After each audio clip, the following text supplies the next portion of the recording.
많은 젊은이들이 부모가 되기를 포기하고 있는 것 같습니다. 자식을 낳지 않으려고 하는 그런 분위기가 지금 많이 퍼지고 있습니다. 부모가 되기를 포기한다기보다는 거부하는 것이 아닌가 생각이 되어집니다. 부모로서 치러야 될 대가를 지불하기가 싫은 것입니다. 힘든 여러 가지 환경들이 다 이해가 되지만 부모가 되기를 거부하는 것입니다. 성탄절 안타까운 소식 뉴스가 나와서 여러분들도 다 아시리라 생각합니다. 서울 도봉구 아파트에서 화재가 났는데 4층에 사는 젊은 부부가 두 아기를 데리고 있었는데 아빠가 7개월 아이를 안고 뛰어내렸습니다. 아이는 살았지만 아빠는 그만 죽고 말았습니다. 참 안타까운 사연이고 그렇지만 어찌 제 마음에 드는 생각이 참 부모로서 사명을 잘 감당했구나 하는 그 마음이 들었습니다. 이 아빠가 나이가 37살인데 만약에 아이가 없었다면 저렇게 행동할 수 있었을까 하는 생각이 들었습니다. 부모가 되니까 그런 행동을 하게 되는 것 아니겠습니까? 내게 주어진 자녀를 살리기 위해서 기꺼이 죽겠다는 그 마음을 그 위기 순간에 그 마지막에 이 아이라도 살려야 되겠다는 그런 마음을 가지고 뛰어내리게 된 것입니다. 부모가 된다는 것, 자녀로 인해서 나의 자유롭게 즐기고 싶은 그런 인생을 포기해야 되고 어떤 일들이 자녀로 인해서 어떻게 일어날지 모르지만 그 수많은 일어날 일들을 그래도 기꺼이 감당하고자 하는 그런 마음, 수고, 헌신, 이것이 부모의 삶이요, 그것이 고귀한 가치인 것입니다. 부모가 된다는 것입니다. 예수를 따른다는 것이 무엇이겠습니까?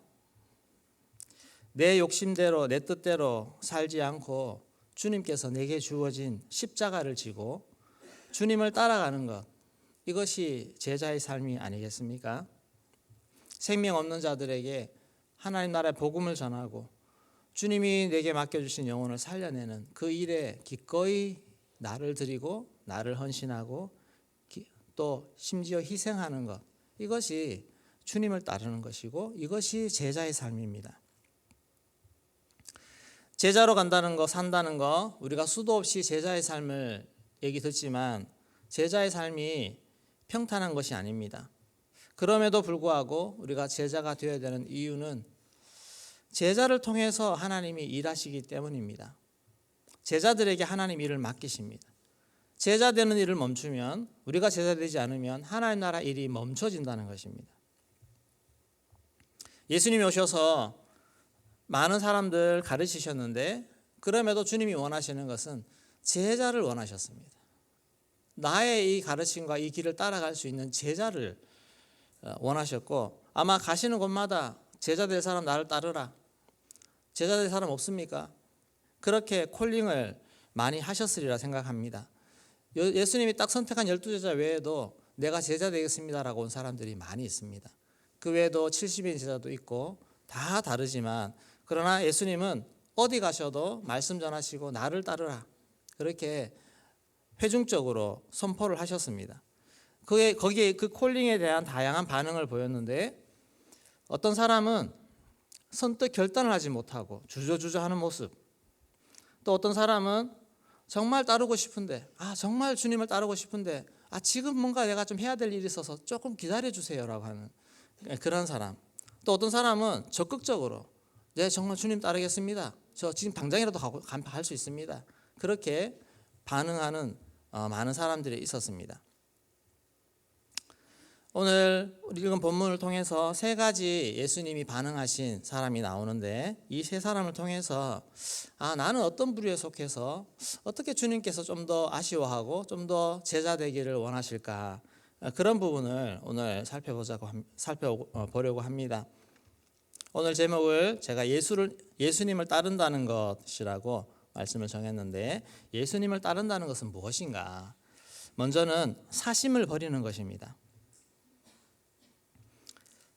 57절 말씀 보시면 길 가실 때 어떤 사람이 여짜오되 어디로 가시든지 나는 따르리이다.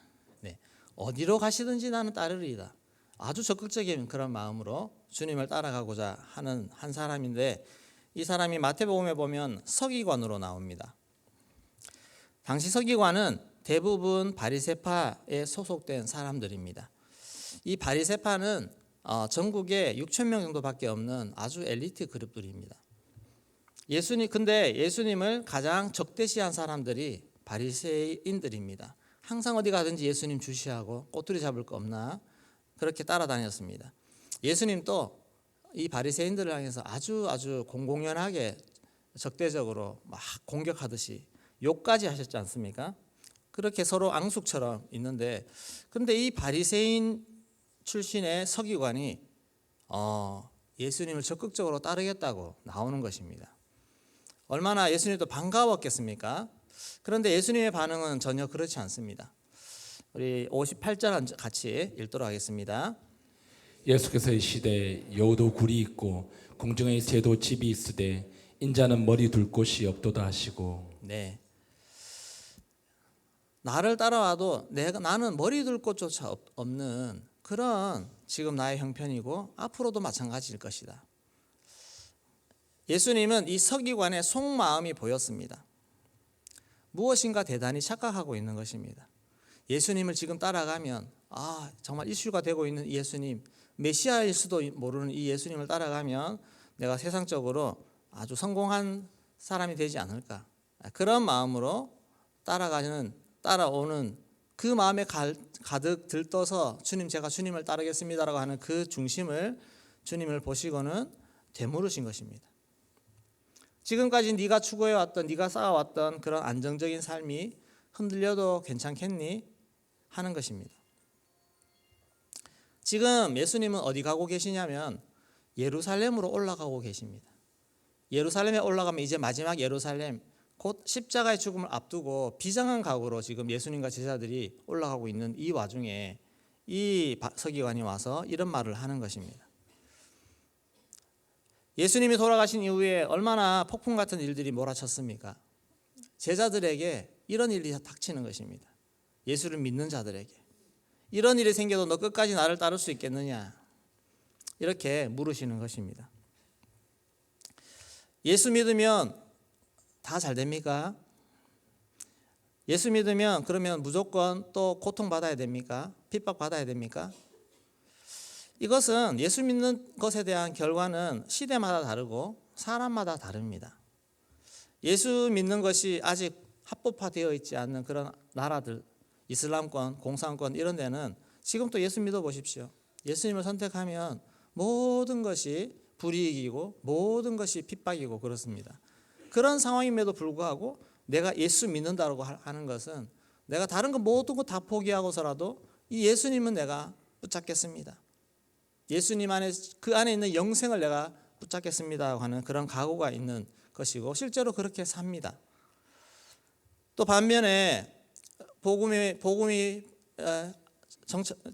잘 정착되어 있는 그런 나라들, 우리나라 같은 경우에도 이런 나라들 우리 예수 믿는다고 핍박받지 않지 않습니까? 이제는 오히려 예수 믿는 문화들이 잘 자리 잡혀 있습니다. 이럴 때는 오히려 예수 잘 믿으면 복 받습니다. 예수 잘 믿으면 축복받습니다. 인정받습니다. 존경받습니다. 이런데 우리가 예수님을 따라가는 거 정말 예수 잘 믿어 보십시오. 그러면 하나님의 많은 은혜와 축복을 다 받아 누리게 될 줄로 믿습니다. 오늘 지금 내가 예수님을 따라가는 삶을 살 때 예수 제자인 삶을 살 때 어떤 결과가 나올 것인가? 물론 다 또 개인마다 다 다릅니다.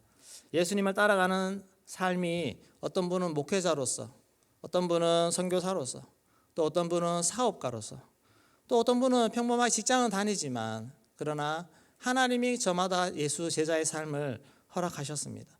또 어떤 분은 몸이 불편한 장애인으로서 또 태어나면서 어떤 좀 그런 모습으로 태어나서 그렇게 한평생 살면서 그렇게도 충분히 예수님을 따라가는 삶을 살아갈 수가 있는 것입니다. 상태에 따라 다 다르지만 또 어떤 분은 정말 하나님 잘 믿는데 하나님 은혜로 부자로 살아가는 분들도 있습니다. 네, 어제 우연히 그 작년에 저희 교회 다녀간 현승원 의장 아시죠? 아시나? 디쉐어 현승원 의장 아시죠? 청년 30대인데 자산이 3천억입니다. 네. 그분의 강의를 이렇게 듣게 되었는데 부자 되는 첫 번째 비결, 네. 돈의 마음 뺏기지 않는 것이라고 그렇게 말합니다. 돈의 마음 뺏기지 않는. 돈이 내 통장에 돈이 많아서 그것이 든든한 것이 아니다. 돈이 많으면 많을수록 더 불안해지고 더 그렇게 한다는 것입니다.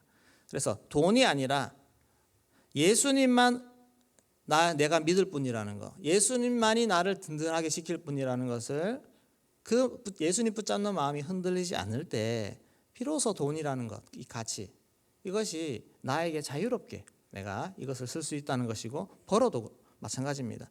돈은 아무리 많아도 한순간에 날아갈 수 있다는 것입니다. 하나님이 부자로 부르셔서 사용하는 사람은 철저히 돈에서 자유한 사람입니다. 여러분 돈이 여러분 손 안에서 자유롭게 막 되어도 괜찮습니까? 그러면서 돈 벌 수 있는 능력을 가져보십시오. 하나님이 여러분 손에 돈을 부어주실 줄로 믿습니다. 돈에 외여 돈의 노예가 되는 것이 아니라 돈에 자유로운 사람, 돈을 마음껏 부릴 수 있는 사람, 그런 모습으로 살아가는 제자들의 삶도 있습니다. 그러면 다 그런 삶을 살 수 있겠습니까? 하나님이 그렇게 부르셔야 합니다. 주님이 나를 어떤 삶으로 부르시든지 제자는 내 인생의 주도권을 주님께로 내어놓는 것입니다. 하나님, 나는 이렇게 살면 안 될까요? 저것 좀 내가 가지면 안 될까요? 저분처럼 나도 좀 저렇게 살아가면 안 될까요? 저분처럼 나도 좀 축복 주시면 안 될까요? 그 말은 무슨 말입니까? 내 사심입니다. 개인적인 사심, 욕심, 다른 말로 욕망이 될 수도 있습니다. 우리가 주님을 따라가면서 내가 예수 잘 믿을 테니까 이것 좀 해주십시오라고 하는 그런 마음으로 나아가는 것, 우리 주님은 다 꿰뚫어 보십니다. 우리의 마음을 꿰뚫어 보시고 아니야, 나는 머리 둘 곳조차 없이 이 땅에 살아갔다는 것입니다. 우리 제자들끼리도 서로 비교하지 마시기 바랍니다. 어떤 사람은 저렇게 열심히 사역해서 저렇게 하나님 앞에 드렸는데 나는 어떡할까?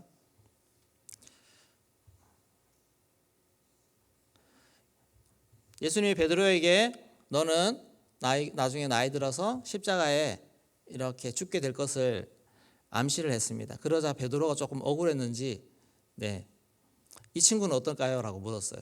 요한, 이 친구는 어떻겠습니까? 그랬을 때 주님이 이렇게 말씀하십니다. 우리 22절 같이 한번 읽어보겠습니다. 예수께서 이르시되 내가 올 때까지 그를 머물게 하고자 할지라도 내게 무슨 상관이 있냐? 너는 나를 따르라 하시더라. 네, 옆 친구가, 옆에 동역자가 어떻게 결말을 갖고 어떻게 하든지 너는 상관하지 말라는 것입니다. 예, 일하다 보면 왜 나만 이렇게 일이 많아요? 왜 나만 이렇게 고생해요? 아니면 왜 나만 이렇게? 라고 할 수도 있습니다. 그러나 그 모든 것까지도 다 주님께 맡기십시오. 우리 주님이 우리의 부르심은 저마다 다 다르고 각자에게 꼭 필요한 것을 하나님이 주시는 줄로 믿습니다. 거기에 맞게끔 우리는 감사하며 그렇게 나아가는 것입니다. 이것이 온전히 주님을 따르는 중요한 마음입니다. 두 번째, 예수를 따른다는 것은 지체하지 않는 것입니다. 두 번째 사람이 등장하는데 우리 59절 한번 읽어보겠습니다. 또 다른 사람에게 나를 따르라 하시니 그가 이르시되 나로 먼저 가서 내 아버지를 장사하게 허락하옵소서. 네, 아버지를 장사하도록 내게 시간을 좀 주세요라고 하는 그런 요청이었습니다. 유대인들에게 이 장례는 아주 중요한 예식입니다. 특히 아버지의 장례식에 안 간다는 거, 오늘 우리 한국 사회도 그렇게 하면 많이 욕할 것입니다. 특별히 유대인들은 이게 너무너무 중요하답니다. 탈무드에 모든 율법이 장례 앞에서 멈춘다라는 말이 있답니다. 이 본문의 해석이 몇 가지로 나눠지는데 이 아버지가 돌아가셨다고 하는 것이 지금 막 돌아가셔서 지금 막 장사해야 되는데, 근데 예수님이 그러지 말고 나를 따르라고 했다는 거. 이거는 이제 아무리 예수님이 그래도 그렇지 아버지가 방금 돌아가셨는데 그렇게까지 하시겠냐, 그렇게 생각하고 한답니다. 네. 또 하나는 아버지가 아직 죽지 않았습니다. 물론 이제 몸이 연로와 있어 가지고 이제 오래 사시지는 못하실 텐데, 그러니까 이 아버지 좀 돌아가실 때까지만 좀 기다려서 내가 장사하고 따라가겠습니다라고 하는 그런 말일 수가 있습니다. 또 다른 견해 하나가 있는데, 유대인들은 장례를 2번 합니다. 2번 한다고 합니다. 첫째는 돌아가시면 우리나라는 그냥 한번 묻어버리면 그만인데, 그 유대 사람들은 굴에다가 안치를 합니다. 굴에다가 그냥 좀 천을 감아가지고 그대로 이렇게 올려놓으면 그게 1년, 2년 지나면 이게 이제 썩고 부패해서 다 이제 육이 사라지면 뼈가 남습니다. 그러면 2번째 장례는 그 뼈를 거두어서 유골함에 넣는 것. 이것이 그래서 2차 장례까지 끝나야 장례가 다 끝나는 것입니다. 그러니까 지금 이 상황이 일단 1차 장례는 했는데 이 2차 장례가 남아 있는데 여기까지 좀 기다려 주시면 안 되겠습니까? 하는 것입니다. 상황과 해석은 다 다르지만 한 가지 공통된 주장은 이 사람이 유산을 분배받으려고 하는 거구나, 그렇게 지적을 합니다. 장례가 끝나야 유산 분배가 일어나기 때문에 그런 것입니다. 장례도 안 끝났는데 아들로서 장례식도 참석 안 하고 이렇게 하면 괘씸하다 해서 이 유산에서 뺄 수도 있기 때문에 그렇습니다. 이 아버지의 유산을 받으려고 그래서 지금 당장 따라가지 못하고 있는 것입니다. 시간을 끌고 있는 것입니다. 주님의 말씀이 무엇입니까? 우리 60절 읽겠습니다. 이르시되 죽은 자들로 자기의 죽은 자들을 장사하게 하고 너는 가서 하나님의 나라를 전파하라 하시고. 네. 하나님 나라를 전파하라. 지금 너는 가서 하나님 나라를 전파하라. 그렇게 말하는 것입니다.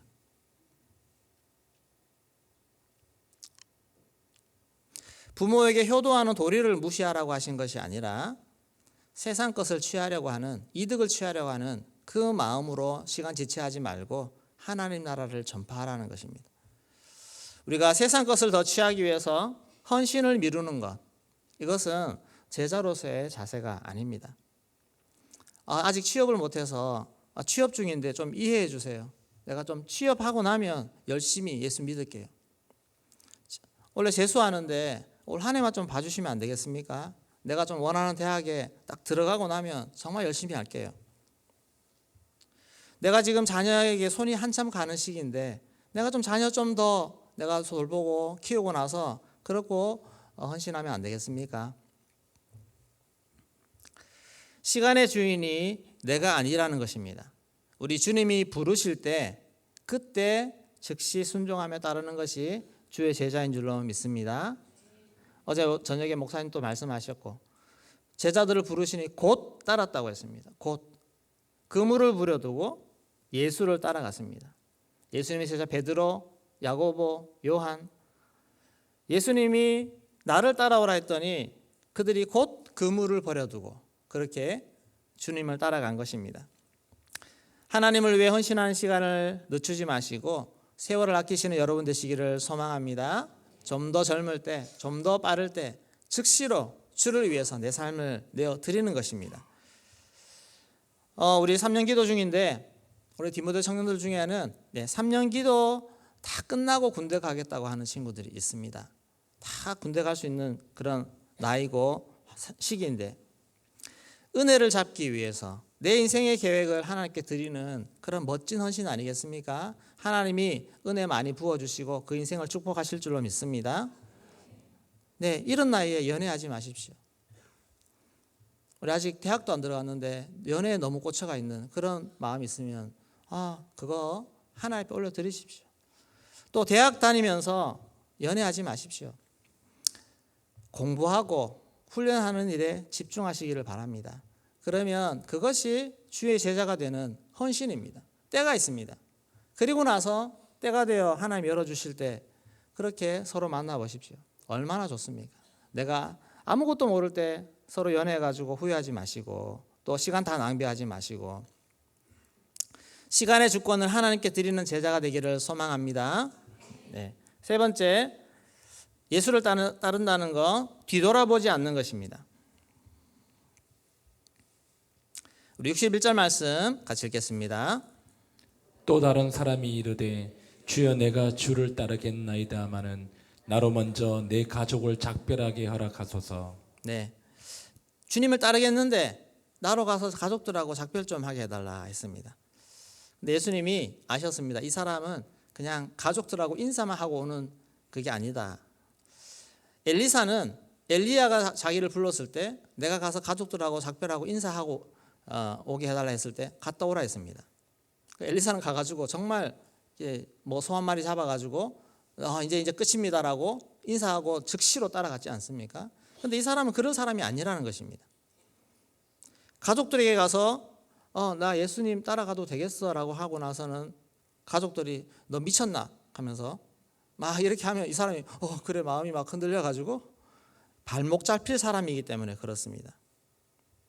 여러분들이 주를 위해 뭔가 하고자 해서 가족들에게 막 물어봤는데 가족들이 막 반대하고 막 그렇게 할 수 있지 않겠습니까?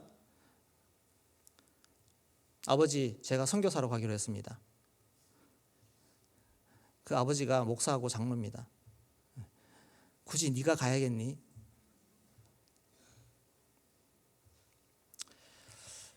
주님 앞에 부름을 받았을 때는 혈육의 정에 기대면 안 됩니다.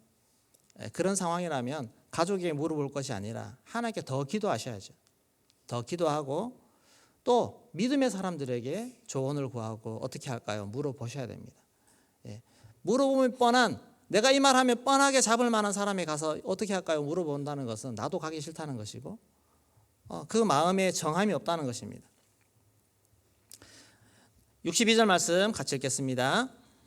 예수께서 이르시되 손에 쟁기를 잡고 뒤를 돌아보는 자는 하나님의 나라에 합당하지 아니하니라 하시니라. 쟁기를 잡았습니다. 쭉 가야 되는데 자꾸 뒤로 돌아봅니다. 그럼 뒤로 돌아보면 삐뚤삐뚤해질 수밖에 없는 것입니다. 쟁기를 잡고 뒤로 돌아보는 거, 자꾸 내가 주의 길을 선택해서 가고 있지만 자꾸 뒤로 돌아보는 거, 내가 이 길이 맞나? 내가 지금 잘 가고 있어? 하는 그런 마음에 자꾸 붙잡히는 것입니다. 주의 일을 가다 보면 힘들 때가 있습니다. 사명이 힘들 때가 있습니다. 난관이 왜 없겠습니까? 어려움이 있습니다. 그럴 때마다 내가 지금 잘 가고 있는 거 맞아? 내가 이 일 하는 게 하나님 나 적합한가? 내 일을 하기에 적합한 사람인가? 자꾸 그런 생각하면서 이제 그만하면 안 될까? 그런 마음 가지는 것이 뒤돌아보는 것입니다. 우리는 뒤돌아갈 자가 아니고 돌파하여 뚫고 나가야 될 자인 줄로 믿습니다. 사역을 하는데 제자의 길을 가는데 난관이 없다고 누가 말했습니까? 다 어려움이 있고 힘든 것이 있고 그것을 뚫고 나가는 것이 주의 제자인 줄로 믿습니다. 기도하면서 더 앞으로 나아가는 것입니다. 히브리서 10장 38절 말씀 같이 읽겠습니다. 나의 의인은 믿음으로 말미암아 살리라. 또한 뒤로 물러가면 내 마음이 그를 기뻐하지 아니하리라 하셨느니라. 네, 믿음으로 사는 것이요. 뒤로 물러가면 내 마음이 그를 기뻐하지 아니하리라. 우리 주님 앞에서 주님이 주신 그 사명과 그 모든 일들을 할 때 뒤로 돌아가고자 하는 마음이 아니라 더 앞으로 갈 수 있도록 힘과 지혜와 능력을 달라고 기도하시기를 바랍니다. 그러면 하나님께서 우리로 말미암아 주의 일이 이루어지도록 그렇게 하실 줄로 믿습니다. 오늘 이 세 가지 마음들을 한번 돌아보시고 나는 내 사심이 없는지, 내 성공을 바라보고 있지 않은지, 또 지금 당장 해야 되는데 미적미적거리면서 미루고 있는 건 아닌지, 또 힘들 때마다 마음을 놓고 돌아가면 어떨까, 안 하면 어떨까, 그런 마음에 빠져 있지 않은지 우리가 돌아보면서 주님이 정말 원하시는 그런 제자의 길을 다시 붙잡고 걸어갈 수 있는 은혜가 있기를 소망합니다. 뒤돌아보지 마시고 정말 주님이 부르신 그 표대를 향해서, 사명의 길을 향해서, 마지막 끝날 주님 앞에 서는 그날을 향해서 열심히 달려가는 우리 모든 인생이 되기를 주의 이름으로 축원합니다. 네, 시간이 많이 가서 같이 기도하겠습니다. 찬송가 341장에 십자가를 지고 내가 지고 주를 따라갑니다. 이제부터 예수로만 나의 보배 삼겠네. 세상에서 부귀영화 모두 잃어버려도 주의 평안 내가 받고 영생복을 받겠네. 주도 곤욕당했으니 나도 곤욕당하리. 세상 사람 간사하나 예수 진실합니다. 예수 나를 사랑하사 빛난 얼굴 보이면 원수들이 미워해도 염려할 것 없겠네. 내가 핍박당할 때에 주의 품에 안기고 세상 고초 당할수록 많은 위로받겠네. 주가 주신 기쁨 외에 기뻐할 것 무엇냐. 주가 나를 사랑하니 기뻐할 것 뿐일세. 아멘. 주가 주신 기쁨 외에 기뻐할 것이 무엇냐. 주가 나를 사랑하니 기뻐할 것 뿐일세. 우리는 주에 따라가는 길에 기뻐할 일 뿐인 줄로 믿습니다. 하나님, 우리를 제자로 불러주셔서 감사합니다. 누구는 제자가 되고 누구는 제자가 아니고 아닙니다. 우리 모두 주님께서 제자로 부르셨고 우리는 더 제자의 모습으로 자라고 성장하고 그렇게 나아가야 하는 것입니다. 하나님, 더 제자가 되어지기를 소망합니다. 행여나 나의 모습 속에 부족한 모습 보여도 하나님 여기에 머무르지 아니하고 더 제자의 모습으로 자라고 성장하는 내가 되어지기를 소망합니다. 하나님, 이 특별 기도회 가운데 은혜를 부어주셔서 제자가 무엇인지를 더 분명히 깨닫게 하여 주시고 제자로서 살기에 더 헌신하며 더 적극적으로 주님 앞에 나아가서 정말 하나님의 은혜가 나에게 부어져서 내가 더 주님 앞에 제자로 자라갈 수 있는 그런 은혜를 부어 주시옵소서. 우리 주여 한번 부르짖고 기도하도록 하겠습니다. 주여, 아버지